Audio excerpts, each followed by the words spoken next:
Cricket ক্যালেন্ডারের ব্যস্ততম মাস কোনটা? এই প্রশ্নের উত্তরে নিশ্চিতভাবে আসবে ডিসেম্বর জানুয়ারির কথা। এই 2 মাসে বিশ্বব্যাপী মোট 5টা টি-20 লিগ চলে। এর চেয়ে ব্যস্ততম সময় বছরের অন্য কখনো কি আসলেই আসতে পারে?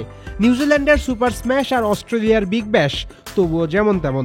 বাংলাদেশে বেশি আলোচনা হয় বিপিএল, সাউথ আফ্রিকার এসএ-20, আরব আমিরাতের আইএল টি-20 নিয়ে। বিদেশি ক্রিকেটার নিয়ে বছর বছর বিপিএল এর লড়াইটাও চলে এসএ-20 আর আইএল টি-20-র সাথে। এবছরের বিপিএল শুরু হচ্ছে 30 ডিসেম্বর থেকে, অপরদিকে আইএল টি-20 শুরু 11 জানুয়ারি আর এসএ-20 মাঠে গড়ানোর তারিখ জানুয়ারির 9। যেহেতু বিপিএল শুরু হওয়ার পর বাকি 2টা লিগ শুরু হওয়ার মাঝে 10 থেকে 12 দিনের একটা গ্যাপ আছে, তাই বিপিএল শুরুর দিকে বেশি বিদেশি ক্রিকেটার দেখা যাবে। বিপিএল এর 7 দলই শুরুর দিকে কয়েকটা ম্যাচের জন্য বিদেশি ক্রিকেটার এনে সেই সুযোগটা কাজে লাগাতে চাইবে। কিন্তু বিপিএল এর সূচির কারণে 7 দলের মধ্যে কোনো দল বেশি সুবিধা পাবে, আবার কোনো দল খুব একটা লাভবানও হবে না। যেহেতু এসএ-20 শুরু হবে 9 তারিখ, তাই এই টুর্নামেন্টে খেলতে যাওয়া ক্রিকেটারদের বিপিএল এ সর্বোচ্চ 7 জানুয়ারি পর্যন্ত পাওয়া যাবে, আর আইএল টি-20 ক্রিকেটারদের পাওয়া যাবে সর্বোচ্চ জানুয়ারির 9 তারিখ পর্যন্ত। এ কারণেই বিপিএল শুরুর দিন থেকে জানুয়ারির 9 তারিখ পর্যন্ত যে দলের ম্যাচ যত বেশি, সেই দল সুবিধা কাজে লাগাতে পারবে তত বেশি। আর 9 তারিখের আগে ম্যাচ সংখ্যা কম থাকলে স্পেশাল উইন্ডোর খুব একটা সুবিধা কাজে লাগাতে পারবে না কোনো দল।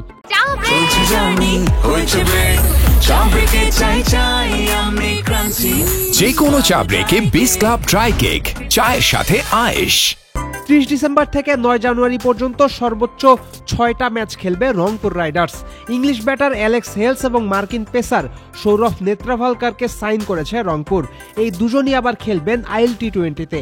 এ কারণেই অল্প সময়ের মধ্যেই হেলস এবং নেত্রাভালকারকে সর্বোচ্চ 6টা করে ম্যাচ খেলাতে পারবে রংপুর রাইডার্স।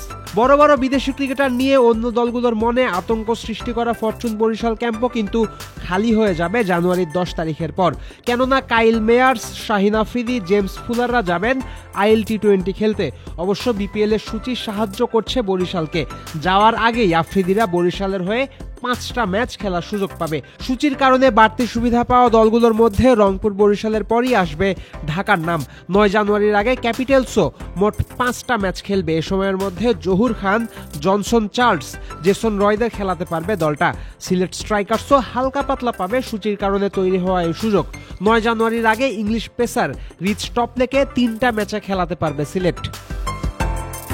এদিকে একই টুর্নামেন্টের অন্য 2 দল খুলনা টাইগার্স এবং চিটাগং কিংস একই সুযোগ কাজে লাগিয়েছে ঠিকই, কিন্তু সূচির কারণেই সুযোগের সর্বোচ্চ ব্যবহার করতে পারছে না এই 2 দল। অবিশ্বাস্যভাবে 30 জানুয়ারি থেকে 9 জানুয়ারির মধ্যে খুলনা টাইগার্সের ম্যাচ মাত্র 2টা। এ কারণেই ইব্রাহিম জাদরানকে মাত্র 2 ম্যাচের জন্যই পাবে দলটা। তবে সবচেয়ে বেশি আক্ষেপ সম্ভবত থাকবে চিটাগং কিংসের। একে তো সাকিব আল হাসানকে পেয়েও হারিয়েছে দলটা, 2 নম্বরে বেশ কিছু তারকা ক্রিকেটার সাইন করিয়েও সূচির জন্য খেলাতে পারবে না চিটাগং। 9 জানুয়ারির আগে কিংস খেলবে মোট 3 ম্যাচ।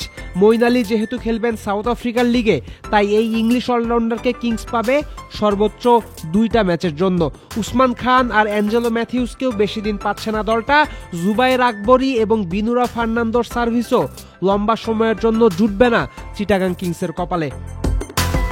এদিকে শুধু টুর্নামেন্টের শুরুতেই নয়, অন্যান্য বছর দেখা যায় প্লে অফেও বিপিএল এ আসছে একাধিক বিদেশি ক্রিকেটার।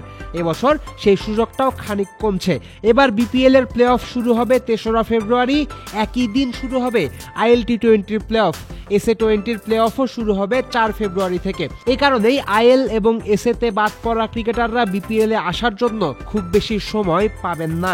সব মিলিয়ে আবার নতুন করে বিপিএল এর ফাইনালে জনা কয়েক বড় নামের বিদেশি ক্রিকেটারকে দেখতে পাওয়ার সম্ভাবনা এখনই উড়িয়ে দেওয়া যাচ্ছে না। ফয়সাল হাবিব, ক্রিক ফ্রেন্ডজে।